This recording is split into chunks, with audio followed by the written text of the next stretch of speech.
I believe since 2002, we have been given every few years or a movie about the whole Resident Evil universe, and I have only seen one of the Resident Evil films as of today. I have now seen the new Resident Evil movie. I don't remember if I'm right about that, and I apologize. Maybe it was 2000 or 2001, but I think it was 2002 when we had the first Resident Evil film. I'm not familiar at all with the video games, but I've talked to some of my friends who have played the video games, and that they're telling me is that this film series has nothing to do at all with the actual game series. Or it has a little bit, but it's like the storyline or something, whatever. But I've never played the game, so I really can't comment on the differences between the game and between this film. Maybe the game, I just imagine like this game series being so amazing, because I realize that Hollywood can have the freedom to take something and elaborate on it, change it a little bit for the good or for the bad. In maybe another world I would really care, but I'm not a fan of the Resident Evil. So it doesn't really matter if they change anything or if they move anything around.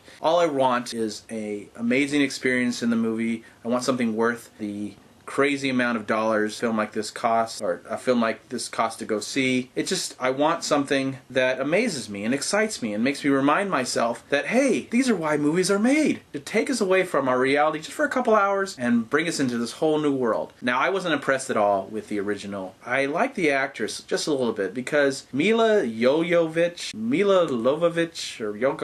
or something Novich. I liked her in the 90s. She had at least one good movie I can remember. She might have had a couple more somewhere around there. I have to check her IMDb. But The Fifth Element in 1997, directed by Luc Besson, who I don't know if they were married at the time or they got married after. I really enjoyed her performance.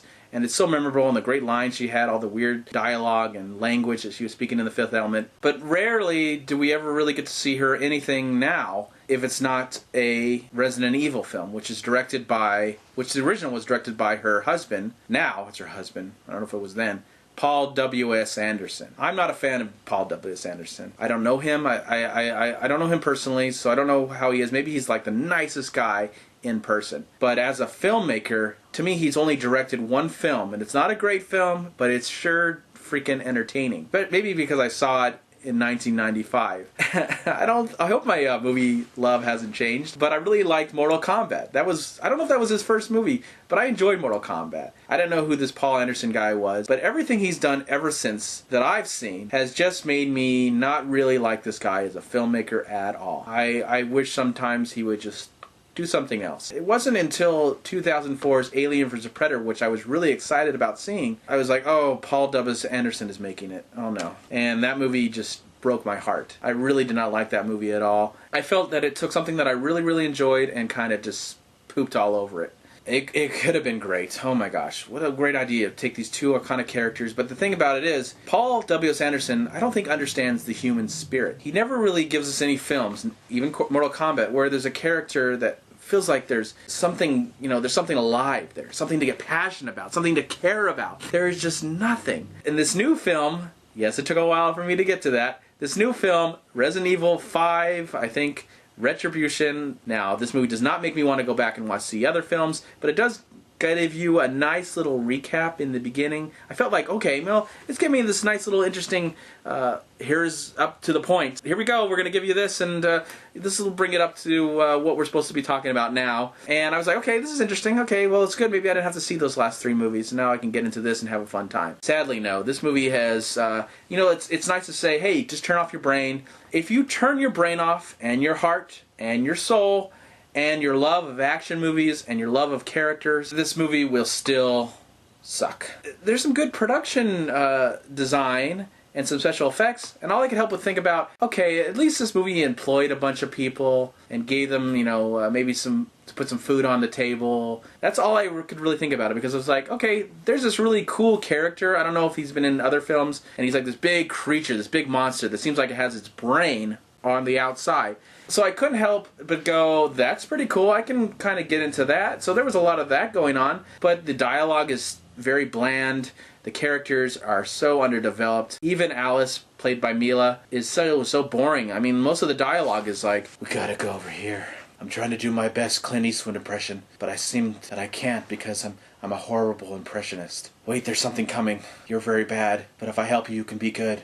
and you can try harder. Do this and go over there, because that person needs to be saved. There's just a lot of this dialogue like this, so maybe I'll just do the rest of my review like this. I wish this movie had passion and excitement, but I fear that the director just doesn't care about an audience. All he cares about is making more money, not really doing anything to ignite any excitement. I don't really care about this franchise, and it'll probably go on and on until it stops making money. But for now, what we gotta do is stop going to see movies like this and take care of ourselves and not really give the time and energy to filmmakers like this, because there's so many more passionate things about there. So I promise you, if we get through this, we'll survive. We'll survive. We'll find peace and happiness and characters that are developed and we can care about them, and stories that can touch our lives. I don't really care about talking about this movie anymore, so I'm gonna shut up. So all I'm gonna say is that I give Resident Evil Retribution just 2 boring stars, because at least it had some really cool special effects. But that's about it. I'm Movie Man Chad. Please like, comment, and subscribe to my channel. I'm also on Twitter and Facebook. You can like me there. And please go to WeLiveFilm.com and subscribe right here on YouTube to We Live Film, because those are places that are really awesome. And also go to WhoYouTube.com. Okay, I've got better things to do, like sleep.